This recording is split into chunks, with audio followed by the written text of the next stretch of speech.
Hello friend, मैं doctor Shri Sharan Yadav, head of Baba Gangaram physiotherapy clinic का। आज मैं आपको बताऊंगा कि जो लंबर स्पॉन्डिलाइटिस होती है, जो लंबर स्पॉन्डिलाइटिस यानी जो हमारे बैकबोन में पेन होता है, जो बैक रीजन में, उसमें उस क्या हो जाता है जिसकी वजह से आपको बैक पेन होता रहता है, तो उसे हम लंबर स्पॉन्डिलाइटिस बोलते हैं। तो इसमें होता क्या है कि हमारे इंटरवर्टिब्रा के बीच में जो डिस्क होती है वो डिजनरेट कर जाती है, यानी ये कैसी बीमारी है, डीजनरेटिव डिसऑर्डर बीमारी है। इसमें होता क्या है कि जो लंबर रीजन की वर्टिब्रा होते हैं, जैसे हमारा ये पूरा होल स्पाइन है, आप देख पा रहे होंगे, इसमें जैसे हमारी सर्वाइकल होती है, थोरैक्सिक होती है, उसके ऐसे उसके बाद में हमारे लंबर वर्टिब्रा होते हैं, वो 5 होते हैं। तो हर एक वर्टिब्रा के बीच में एक हमारी एनाटॉमिकल स्ट्रक्चर होता है, पाया जाता है, जिसे बोलते हैं इंटरवर्टिब्रल डिस्क, यानी एक डिस्क पाई जाती है। जैसे दो वर्टिब्रा ये है एक, इसके बाद ये, उसके बीच में जो स्पेस था वो स्पेस एक डिस्क के थ्रू भरा हुआ होता है, उस बीच में एक डिस्क होती है, उसे ही बोलते हैं इंटरवर्टिब्रल डिस्क। अब यही डिस्क हमारी जब डीजनरेट हो जाती है तो उसे बोलते हैं लंबर स्पॉन्डिलाइटिस। अब इसके जो हमारी लंबर स्पॉन्डिलाइटिस है, अब ये जब डिस्क डीजनरेट हो गई तो इसके बीच का जो स्पेस था वो क्या हुआ, रिडक्शन हो गया, यानी कम हो गया। अब इसके बीच का स्पेस कम हो गया, दो वर्टिब्रा आपस में क्या होने लगे, पास आने लगे। एक वर्टिब्रा ये था, इसके बीच में दूसरा वर्टिब्रा था, उसके बीच में डिस्क थी। जब ये डिस्क डीजनरेट हो गई तो वो क्या हुआ, अब ये दोनों वर्टिब्रा पास आने लगे, और जब भी ये वर्टिब्रा पास आने लगते हैं तो ये कहीं ना कहीं हमारे नस को क्या करते हैं, कंप्रेस करने लगते हैं, हमारी जो रूट फिनोमेना होती है। तो वो जब रूट फिनोमेना होने लगी तो वहाँ पे आपको नर्व की प्रॉब्लम भी बनने लगती है। तो जब ये हमारा डीजनरेट हो गई, स्पेस कम होने लगा, तो उसी को बोलते हैं लंबर स्पॉन्डिलाइटिस। उसमें होता है कि जैसे ये डीजनरेट हो गई, जैसे ये हुई, उसके बाद क्या होता है, ऑस्टियोफाइट सेल हमारे कुछ होते हैं, वो फॉर्मेशन होने लगते हैं, उनका वो वहाँ पे बनने लगते हैं। वो क्या करते हैं, वो इसी के दोनों तरफ पेरीफेरी वो फॉर्मेशन करके उसको भरने लगते हैं, और जब भी वो भरने लगते हैं तो भी हमारा जो रूट फिनोमेना होता है वो क्या होता है, नैरो होने लगता है और नसों को दबाने लगता है। इसमें क्या हुआ कि हमारे लंबर स्पॉन्डिलाइटिस में जो इंटरवर्टिब्रल डिस्क था वो रिड्यूस कर गया, यानी कम हो गया।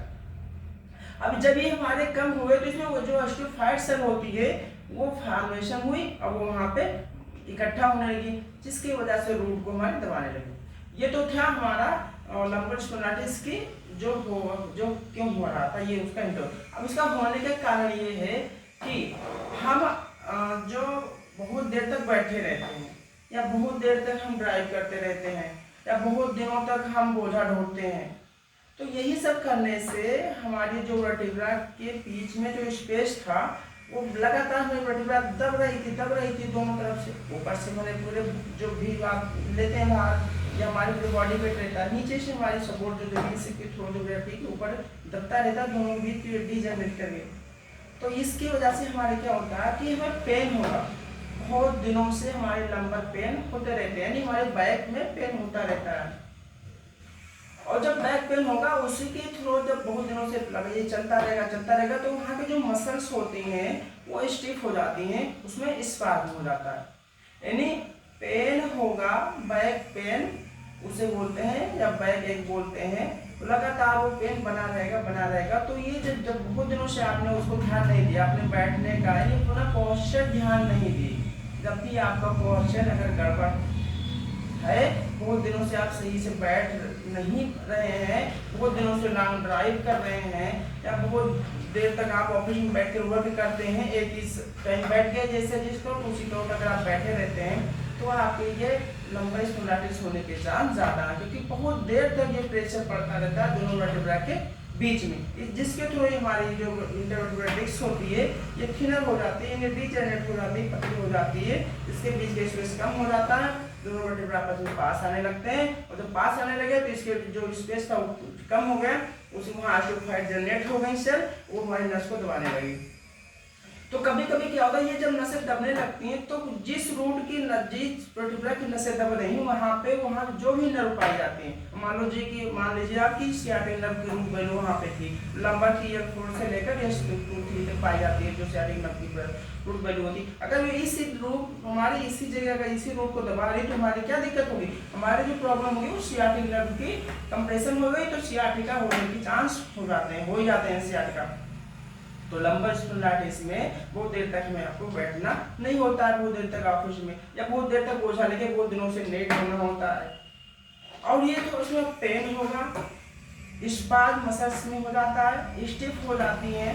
और धीरे धीरे क्या होता है कि ये जो आप ध्यान नहीं दिए तो ये हमारी क्रोनिक स्टेज में वही नर्व रूट को कंप्रेस करने लगती है तो हमारे सियाटिका हो जाती है। उसके बाद अगर आप और नहीं ध्यान दें, क्रोनिक होता जा रहा है तो ट्रांजिशन में क्या होगा, पेन रेडिएट होने लगता है, पैरों तक जाने लगता है और धीरे धीरे आपके थाई में पीछे लेटरल पेन होगा, फिर आपके पैर में नीचे लगने जाएगा वहां भी लेटरल पेन होगा, फिर धीरे धीरे आपके फुट में चला जाता है। अगर आपने ध्यान नहीं दे रहे हो तो धीरे धीरे जो हमारे पैर होते हैं उसमें टेनिंग सेंसेशन होने लगता है, यानी उसमें आपको झुंझुनाहट सी पता चलेगी, आपको उसमें नमनेस यानी सुनपन पता चलेगा। अगर आप जिससे लो बैक पेन बहुत दिनों से है तो आपको ऐसा लगेगा कि थोड़ी देर बैठे हो, लेकिन जब उठोगे तो बैठ के जब उठने लगते हो तो लगता है बहुत तेजी से पेन होगा अचानक में, फिर थोड़ी देर रहेगा फिर वो चला जाएगा। तो आपको ये लो बैक पेन के सिम्टम्स है, अगर इनको आप हटाओगे नहीं धीरे धीरे तो यही लंबर स्पॉन्डिलाइटिस करके आपको लास्ट में सियाटिका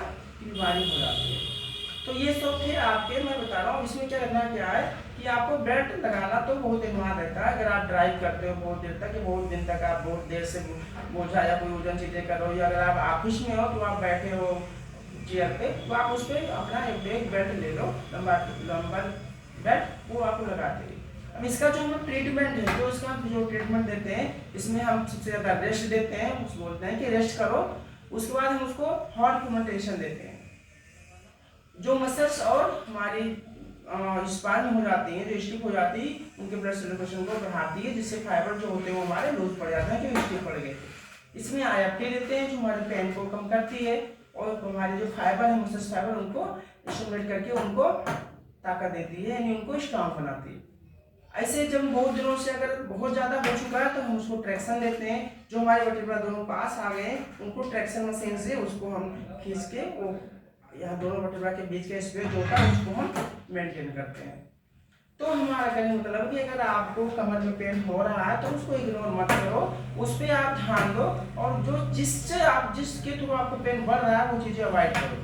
तो आपको बहुत देर तक, सबसे पहले तो आपको ड्राइव, जो भी आप 2 व्हीलर करते हैं या 4 व्हीलर करते हैं तो आप बहुत देर तक एक ही कवर बैठ के ड्राइव मत करिए, बहुत लॉन्ग टाइम तक आप ड्राइव मत करिए।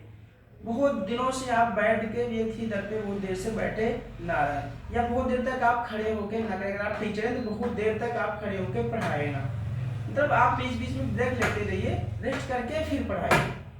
ये तो, और आपको बहुत देर तक मतलब फॉरवर्ड बेंडिंग तो करना ही नहीं है, आपको कोई भी चीज़ें फॉरवर्ड बेंडिंग में उठ के नहीं उठाना है, झुक के आगे कोई भी सामान आपको नहीं उठाना है, आपको ड्राइव नहीं करना है, आपको बहुत देर तक चेयर पे बैठे नहीं रहना है, आपको बहुत देर तक कोई बोझा लेके सामान चलना नहीं है, आपको जंपिंग नहीं करना है, आपको रनिंग नहीं करना है। क्योंकि अगर आप जंप करोगे, अगर आप रनिंग करोगे तो जो हमारे दोनों वर्टिब्रा के बीच में जो स्पेस था, सही हमारा दोनों वर्टिब्रा के बीच में जो स्पेस था उसके बीच में हमारी जो डिस्क थी वो डिजेनरेट कर गई है। तो जैसे आप कूदोगे, रनिंग करोगे यानी जंप करोगे या दौड़ोगे तो ये दोनों वर्टिब्रा पे और भार पड़ेगा, तो दोनों वर्टिब्रा और पास आने लगेंगे और आपको फिर ये रूट जो नर्व रूट थी और तेजी से कंप्रेस होगी, जिससे आपकी पैरालिसिस की तरफ आपकी हो सकते हैं आपको पैरालिसिस।